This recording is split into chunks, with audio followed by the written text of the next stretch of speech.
президент Республики Саха-Якутия Егор Афанасьевич Борисов.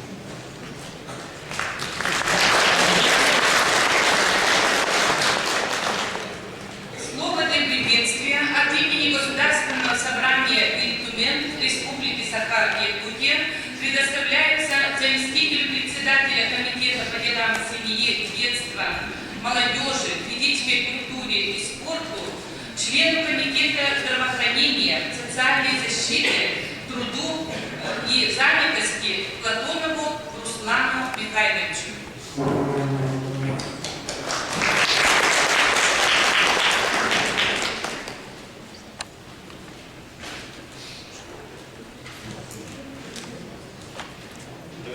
Дорогие гости, друзья, dear friends, we are glad to see you. Сердечно приветствую вас от имени Государственного собрания Республики Саха-Якутия с началом работы Международной научно-практической конференции «Инклюзивное образование. Проблемы поиска решения». Нам предстоит не только всесторонне обсудить чрезвычайно важные, волнующиеся российское сообщество вопросы инклюзивного образования, но и предложить пути к решению, востребованные на практике. Для нашей страны это жизненно необходимо, так как именно благополучие юных граждан, качество образования, так как именно их нравственное и физическое развитие образование определяет большую стратегию развития общества. В последнее время много делается для образования лиц с особыми образовательными потребностями, получением и качественного образования, формирование личности, социальное обязательство государства выполнять полного образования. Несмотря на объективные трудности, связанные с международным экономическим кризисом, национальная образовательная инициатива «Наша новая школа», с которой выступил Российской Федерации, Дмитрий Анатольевич Медведев,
необходимость модернизации системы образования, в том числе для детей с особыми образовательными потребностями. Наша новая школа – это школа для всех, предполагающая в любой школе обеспечение успешной социализации детей с особыми образовательными потребностями, детей-инвалидов, детей, оставшихся без попечения родителей, находящихся в трудной жизненной ситуации.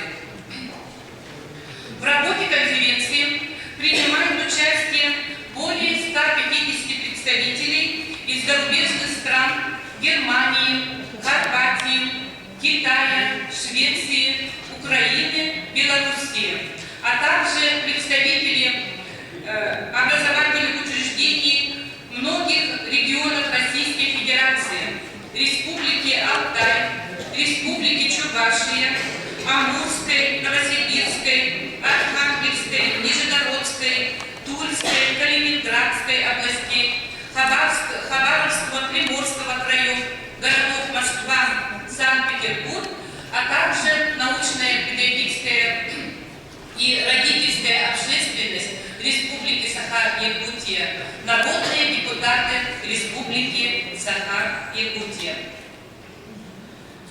Слово для доклада на тему «Инклюзивное образование. Императив современного общества» предоставляется кандидату педагогических наук, проректору по педагогическому образованию Северо-Восточного федерального университета имени Максима Кировича Амосова, заместителю председателя оргкомитета данной конференции Федорову Михаилу Прокопьевичу.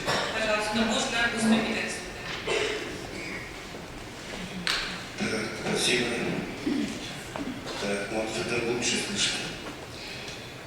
Уважаемые участники конференции, право на образование – это фундаментальное право любого человека. И это право нельзя лишать никого. Стержневыми направлениями на современном этапе жизни страны является демократизация и гуманизация всех сфер жизни, деятельности ее граждан.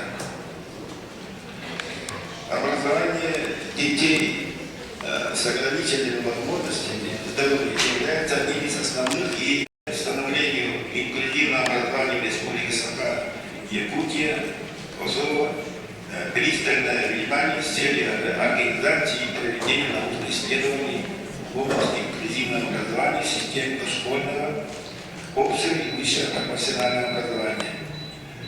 В педагогическом институте ведется соответствующая работа по подготовке педагогических кадров для реализации инклюзивного образования в Северо-Восточном и регионе России. Так, в 2002 году открыта специальность логопедия, в 2003 специальность педагогика. Основанием открытия специальности послужила острая необходимость квалифицированных кадров с высшим педагогическим образованием в системе специального образования. 2003-2004 учебного года начата подготовка студентов по очной форме обучения по специальности педагогика с дополнительной специальностью логопедии. В 2008 году вступил первый выпуск по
ребенка. Он может и должен выбирать, родители могут выбирать сегодня учреждение. Какими чревато это последствиями для ребенка, мы с вами знаем, да? Но наша задача помочь родителю сделать правильный выбор. И если ребенок может учиться в этом учреждении, то, конечно, предоставить ему такую возможность. И сразу хочу оговориться, что в нашем институте специальной педагогики и психологии, который возглавляет Людмила Михайловна Шепетина, мы понимаем инклюзию только как вариант образования, а не как замену специальному образованию. Я думаю, что вы меня в этом поддержите. Конечно, увеличивается количество детей, чьи родители, как я уже сказала, настаивают на том, чтобы мы воспитывали детей вместе со всеми. Они видят преимущество такого воспитания. Но, к сожалению, приходится говорить о другой причине. У нас в регионах, да и, можно сказать, в Ленинградской области, в небольших пунктах населенных, говорят об экономической нецелесообразности создания специальных учреждений для детей с ограниченными возможностями здоровья. Ну, Москва, Санкт-Петербург, еще другие крупные города могут похвастаться. Я, в частности, могу сказать по детям с нарушением зрения. У нас для детей с нарушением зрения создано 20 детских садов, и все они заполнены. Понимаете? А если мы возьмем, например, извините, вот Якутск несколько десятков лет назад, потому что в свое время я работала на кафедре типовой педагогики, у нас училась студентка из Якутска, я с гордостью говорила, что в начале, вернее, 90-х годов создан первый, единственный детский сад для детей с нарушением зрения в Якутске, куда собирают детей со всех Неправильно сказала. В конце 70-х годов. Наша Якутяночка ошиблась. Ребенок этот есть, мы его сажаем в детский сад или сажаем его в школу и начинаем его каким-то образом воспитывать. Как это сделать? Но все равно он уже инклюзирован, он здесь живет. Какие условия успешной инклюзии? Мы здесь перекликаемся с Ольгой Евгеньевной, потому что у меня немножко другие приоритеты так уж получилось. Разработка совершенствования нормативных документов. Почему я ставлю на первое место? Да потому что мы, когда работаем с нашими практиками, они говорят: покажите нам документы, покажите нам, сколько детей, сколько я должна обучать, кого я должна обучать и сколько мне за это заплатят. Поэтому пока вот такие нормативные документы не будут созданы, наверняка нам трудно будет продвигать вот эти идеи инклюзии. И меня очень порадовало то, что реализация сегодняшней конференции, вот той, которая у нас сейчас проходит, разработка нормативных документов на республиканском уровне стоит на одном из первых мест. Второе. Создание комфортных условий. Вот сегодня мы очень много говорили о безбарьерной среде. Но что мы видим? Построили пандусы, уже считаем безбарьерная среда. А глухие дети, а слепые. Им недостаточно этих пандусов, им нужно еще таблички, им еще нужны звуковые ориентиры и так далее. Да? То есть мы несколько однобоко иногда рассматриваем вот эту безбарьерную среду. И мне, конечно, вы скажете: вот вам тут хорошо рассуждать, стали за трибуной, вот тут продолжаете хорошие идеи. Но мне кажется, что если каждый из нас попытается на месте создать вот настоящую безбарьерную среду, учитывая потребности каждого ребенка, который приходит к нам в школу, то это будет просто замечательно. Ну, в частности, приведу пример. Мы были в Красноярске, и там класс для детей с нарушением зрения. В этом классе все замечательно, и освещенно сделано и так далее. А когда мы спросили: а коридоры как освещены? А как ребенок дойдет до столовой? Директор посмотрел на меня, говорит: надо подумать. То есть, понимаете, вот как бы вот эта безбарьерная среда должна быть достаточно широкой. Ну, конечно, она важна. Наличие специальных подготовленных педагогов и психологов. Теперь требования к педагогу инклюзивного образования. Готовя этих педагогов, мы считаем, что нужно дать определенные профессиональные знания на физиологических основах, психологических особенностей детей с ограниченными возможностями здоровья и специфических методов и приемов обучения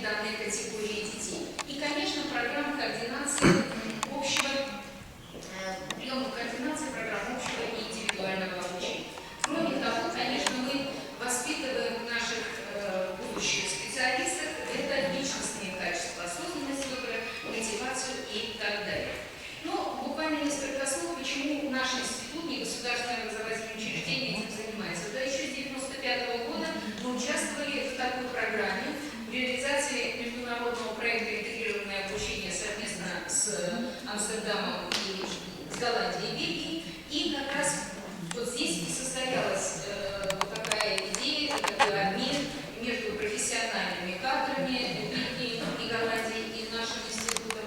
Кроме того, мы помогли внедрить в эту программу в регионах, в частности, Новгород, участвовал Псков и так далее. И затем я здесь не обозначила, мы участвовали в программе подготовки учителей интегрированного образования. То есть история такая небольшая есть, но эту проблему мы пытаемся решать и сегодня. Сегодня у нас, еще раз подчеркиваю, не государственное образовательное учреждение, поэтому мы должны поддерживать высокий уровень преподавания в области, чтобы к нам приходили студенты, да? Сегодня очень много есть бюджетные места, но все равно они приходят учиться еще к нам, зная вот этот уровень. Кроме того, мы пересматриваем содержание и методы высшего образования психологов и педагогов для инклюзивного образования в соответствии с современными потребностями общества и современными требованиями наших нормативных, опять же, документов государственных стандартов. И, конечно же, специфика подготовки заключается еще и в том, что наши преподаватели поддерживают теснейшую связь с практическими учреждениями. Практически каждый наш преподаватель – это руководитель, научный консультант образовательного учреждения. Будь то специальное учреждение, будь то учреждение, где в той или иной степени воспитываются дети с недостатками развития, с особыми образовательными потребностями. Для чего это нужно? Как вы видите уже на слайде, это нужно, во-первых, для уточнения содержания производственных практик, чтобы не было у нас «забудьте то, чему вас учили в институте, да, мы вас научим другому». Чтобы мы стараемся в институте давать актуальные знания, с которыми приходят наши студенты на практику. И очень редко, но бывает это везучее, когда наших студентов спрашивают, а что нового вам сказали в институте, и уже наши студенты являются проводниками таких передовых знаний. Какие формы подготовки мы используем? Конечно, это традиционная двухуровневая подготовка учителей и тьюторов по программам бакалавриата и магистратуры. Здесь я хочу, конечно, как говорится, повернуть в сторону Орехина Светланы Владимировны, потому что именно по стандартам Московского государственного городского психолого-педагогического университета мы готовим этих специалистов. Вы знаете, что сейчас утвердили стандарт психолого-педагогическое образование, и там есть профиль инклюзивное образование. То есть уже есть вот такое слово, и мы, конечно, ухватились за название этого бакалавриата и даже вошли в президиум УМО этого университета.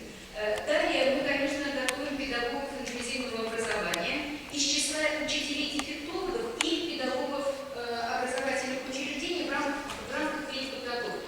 На что я хочу здесь обратить внимание? Вы можете мне сейчас сказать, дефектолог, он и есть дефектолог, он уже готов к инклюзивному образованию. Позвольте с вами поспорить. Потому что дефектолог привыкает к системе специального образования. Он может быть не совсем, как сказать, информирован о тех изменениях в общеобразовательной школе, которые происходят, да, или в общеобразовательном детском саду. Какие новые направления работы, какие новые формы. И поэтому мы стараемся дать учителям, дефектологам знания по общим методикам, а педагогам образовательных учреждений дать дефектологические знания. И тогда вот получается такая, на наш взгляд, достаточно эффективная работа. Кроме того, семинары для педагогов, проводящиеся на базе дошкольных образовательных учреждений, тренинги и деловые игры. И буквально, вот, как говорится, конспективно хочу продемонстрировать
здесь я хочу особое внимание ваше обратить на то, что преподаватель, который готовит специалистов для инклюзивного образования, тоже должен быть в первую очередь, на мой взгляд, проводником этих идей и энтузиастом этих идей. Потому что если мы придем и скажем, да, инклюзивное образование, это очень хорошее образование, и мы в это сами не поверим, то тогда мы не сможем научить наших студентов, мы не сможем научить учителей, как себя вести за собой. Поэтому вот на первое место я ставлю это личностный компонент.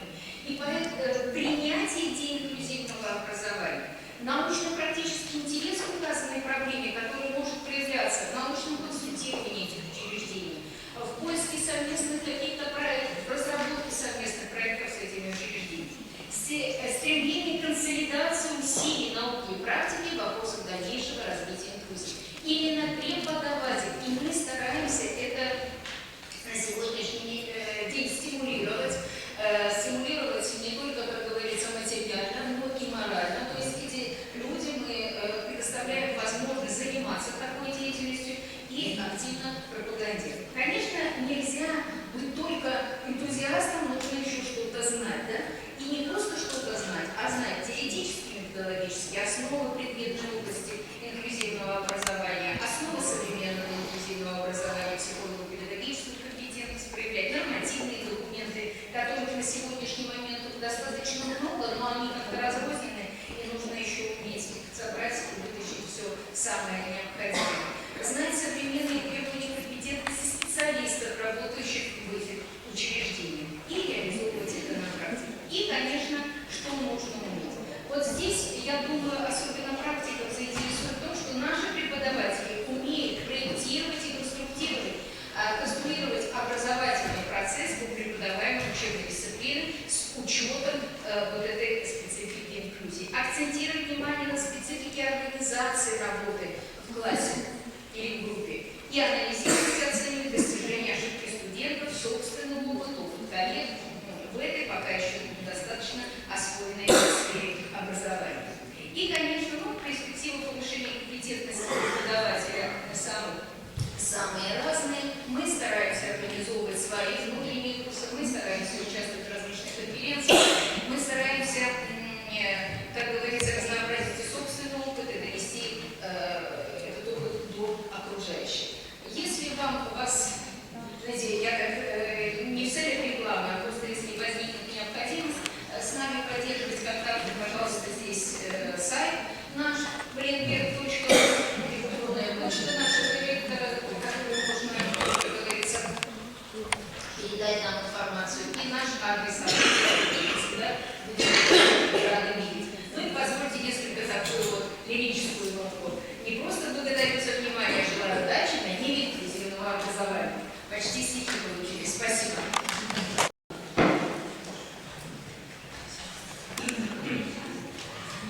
Я слышно. Извините, пожалуйста. Лицо металлическое. Вот студия сильно.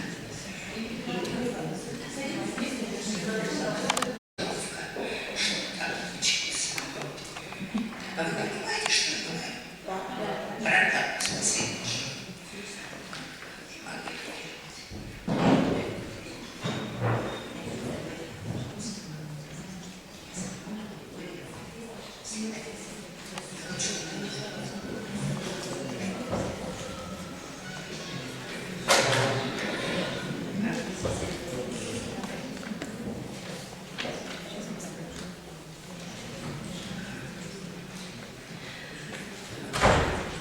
настоящее время концепция обучения детей с различными трудностями, с ограниченными здоровьем фактически происходит использование двух концепций. Это концепция интеграции и инклюзивного образования. Инклюзия. Принцип близости этих содержания этих терминов – это не синонимы. И в Самарской декларации 2004 года сказано, что хотя они близки, но это разное содержание понятия. Поскольку у меня совсем мало времени, я сейчас остановлюсь на основных вопросах, которые, мне кажется, тут немножко освещать, что когда-то делали. Работа по интеграции людей началась в разное время, еще в 60-70-е годы, по 60 начали прививаться специальные группы и специальные классы ребеночек и слабослышащих детей в общеобразовательных учреждениях, особенно в специальных школах. Но это были, конечно, не группы и классы с инклюзивным образованием. Это была социальная интеграция, поскольку обучение детей осуществлялось в этих группах и классах в специальной программе, основное время внешкольное и детский садок вне занятий происходило при общении со слышащими. Это была социальная интеграция. А инклюзивное образование у нас началось тогда, когда появилось первое сопровождение учащихся спецкласса дефектолога, который занимался с детьми развитием речевого слуха и совершенствованием произношения. То есть дети обучались в спецклассе слышали, но ежедневно проводилась индивидуальная работа с речевого слуха и речевого общения. И дальше я перехожу к проблеме вопроса. Кого мы можем считать субъектами инклюзивного образования? Как правило, в основном считается, что субъектом инклюзивного образования является один ребенок, два ребенка в группе или в классе. Исследования, которые мы сейчас проводим в Москве, я включаю детей дошкольного возраста, школьников и студентов ПТУ, свидетельствует о том, что связи между интеграцией и инклюзивным образованием более гибкие, чем это считать.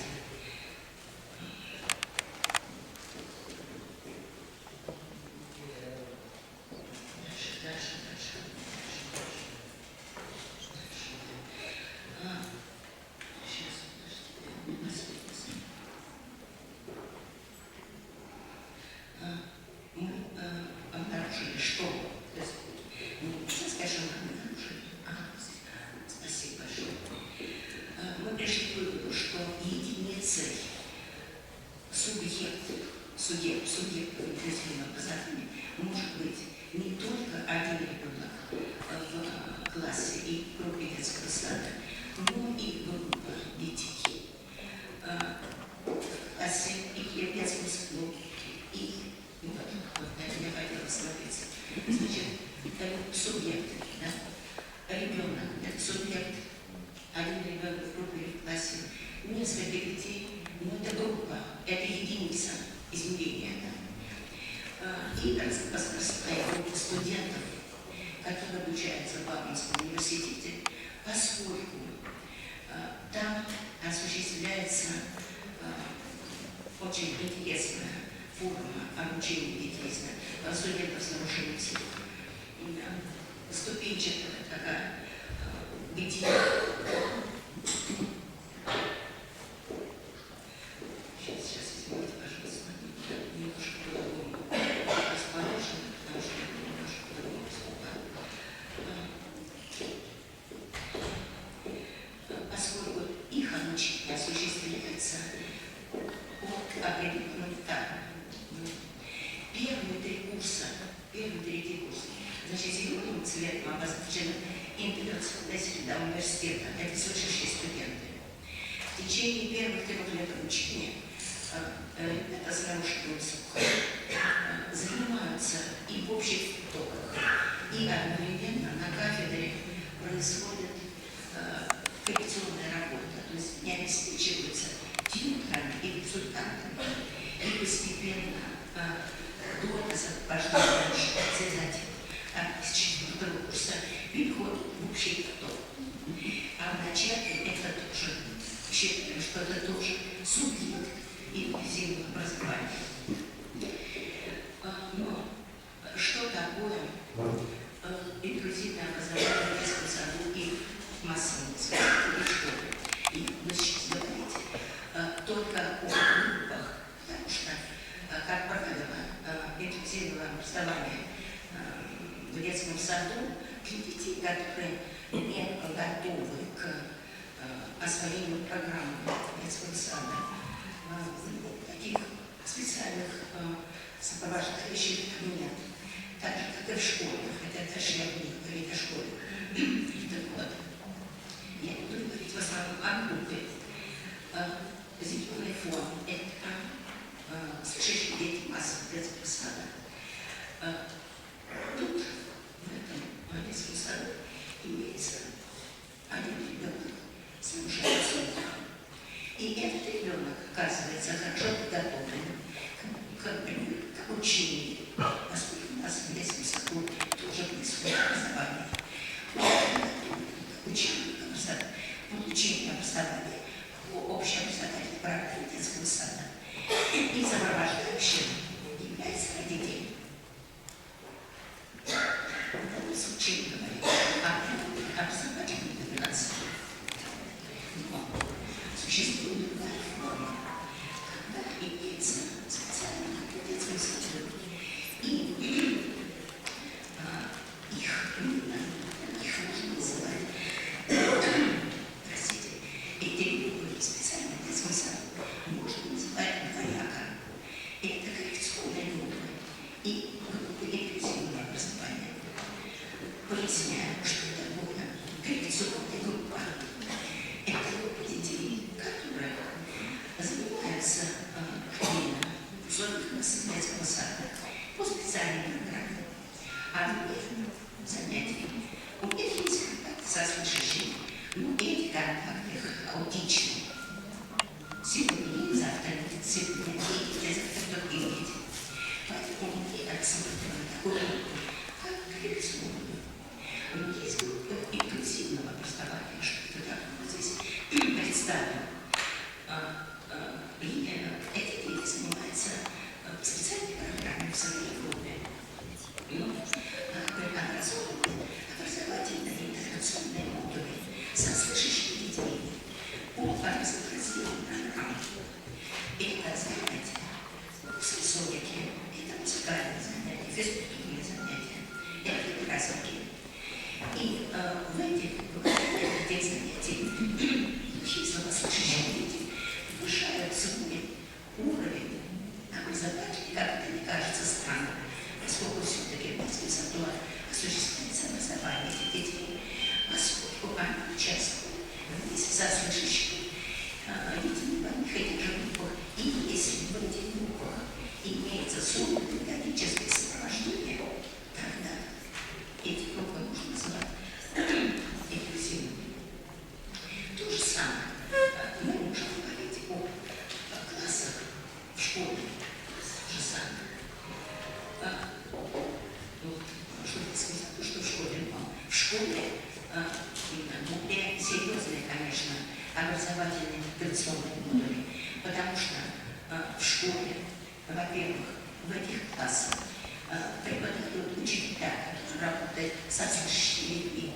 В параллельных классах, в том числе учителя иностранных языков. Вы понимаете, что при этом образовательное существенно повышается для наших детей. И как и в детском саду, эти образовательные интеграционные модули, это музыка, физкультурные занятия и другие занятия, которые позволяют детям, учащимся в детских классах, существенно повышать свой образовательный уровень и увеличивать свой запас и более полноценно преодолевать языком. Для того, чтобы инклюзивное образование имело место реально, а не как сейчас происходит в очень многих местах, обеспеченное техническое и психолого-педагогическое сопровождение. Что необходимо, поскольку у нас дети имеют нарушение слуха, абсолютно обязательно. Каждый ребенок, каждый ученик и каждый студент должен быть слуховой аппарат, на каждого восприятия. Технические средства коллективного пользования. Индивидуальные занятия по формированию языкового слуха. Это обязательно сопровождение. Формирование совершенствования связной речи. Обучение понимания смысла текста. Для тех студентов, которые плохо владеют языком, плохо понимают речь, обеспечивается сурдоперевод. И тьюторы и консультанты по отдельным дисциплинам. В общеобразовательной школе, как я сказала, происходит обучение детей по программе и учебникам. Здесь имеется некоторое своеобразие. Ведь мы знаем, что образование, учреждения, школы, детские сады и ребенку, а не ребенок может быть готов к обучению в этом учреждении. Значит, каким образом идет школа к ребенку? Вот каждому ученику обеспечивается ребенок поддержка и происходит адаптация программы. Это не значит, что есть послушающие дети не получают образование по объему школы. Ни в коем случае. Они получают образование по объему, но на определенном этапе, особенно в младших классах, происходит сокращение количества текстов, например, для чтения, сокращение количества упражнений по русскому языку, хотя все задачи, все требования программы выполняются. Цель обучения не одна, здесь не буду останавливаться, но самое главное, вы знаете что? То, чем мы страдаем сейчас пока в нашей стране, я считаю, что это у нас большая беда.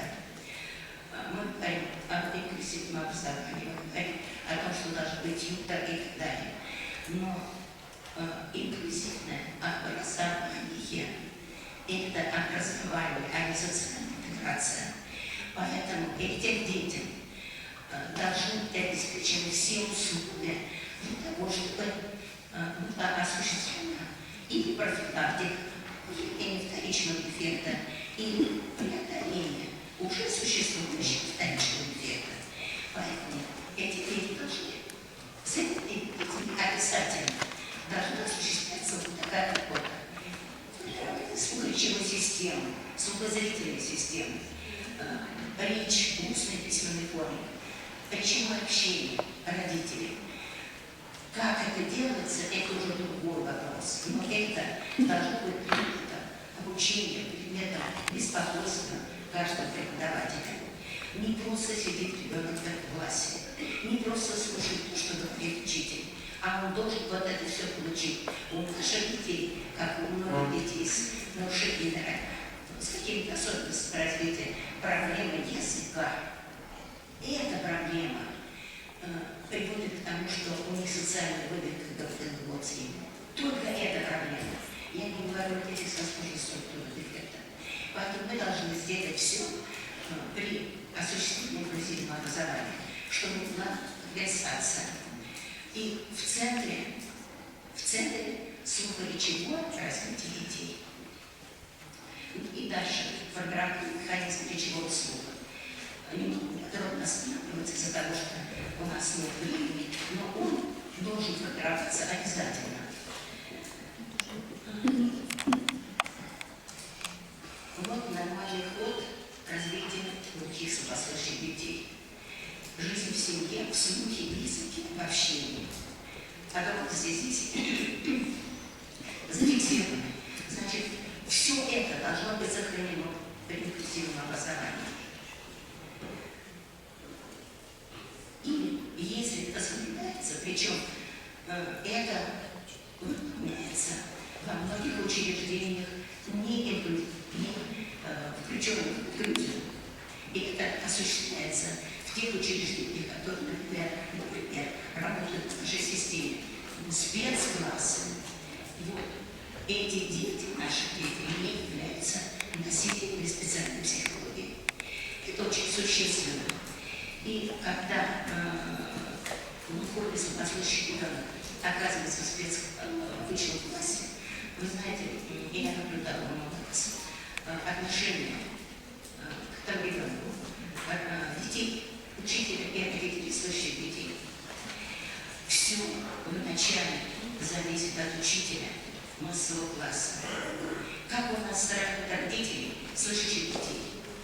Потому что очень часто не дети слышащие, а родители слышащих детей становятся врагами наших детей. Они внушают своим детям, слышащим, что эти дети не такие, как все, что эти дети глупее, что с этими детьми надо дружить. Поэтому самая главная работа с учителями массовых школ, которые должны знать, что это нормальные люди, нормальные дети, у которых есть трудности, столько из них надо бороться, преодолевать их.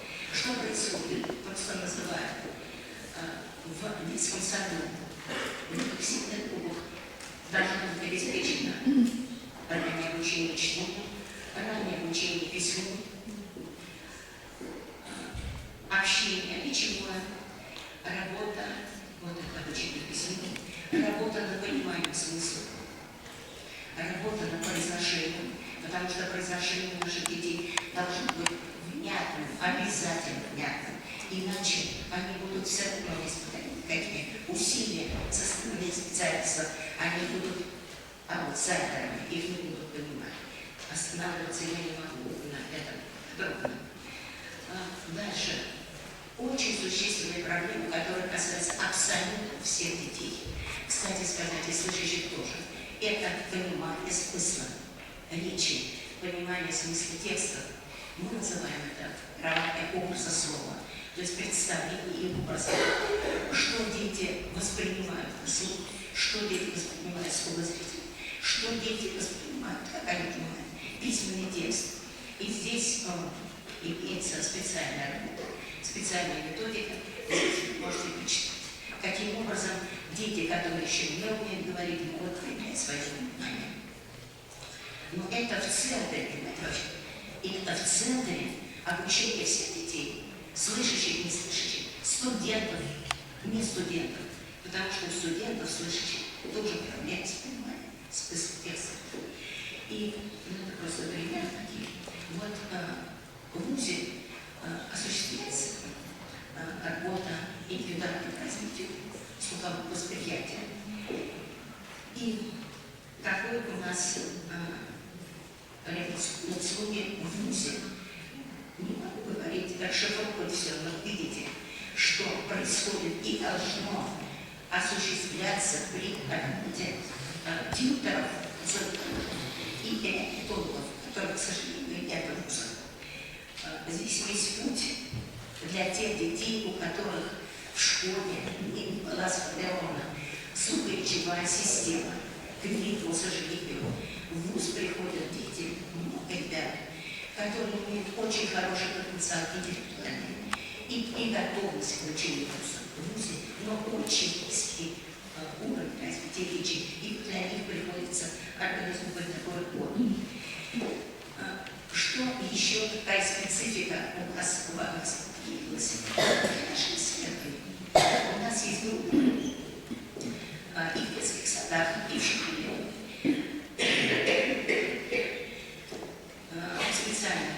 В специальных классах. Это дети с охранным состоянием, ходом развития. И внутри этих групп классов имеются дети со сложной структурой дефекта. Значит, мы называем группу, специальную группу в детском саду и в специальной группе в классе, в школе, как инклюзивную. Но при этом внутри этой группы вот эти вот структуры дефекта. И у нас возникла еще одна модель инклюзии. Сам класс – это один из инклюзивного образования. А внутри этого класса еще группа детей, которые нуждаются в помощи родителей. И с этими детьми работается, с этими детьми работают тьюторы.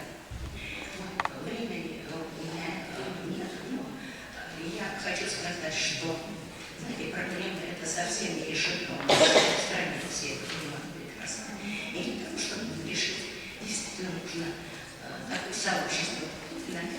представлены. Здесь у нас специалисты кавказского профиля.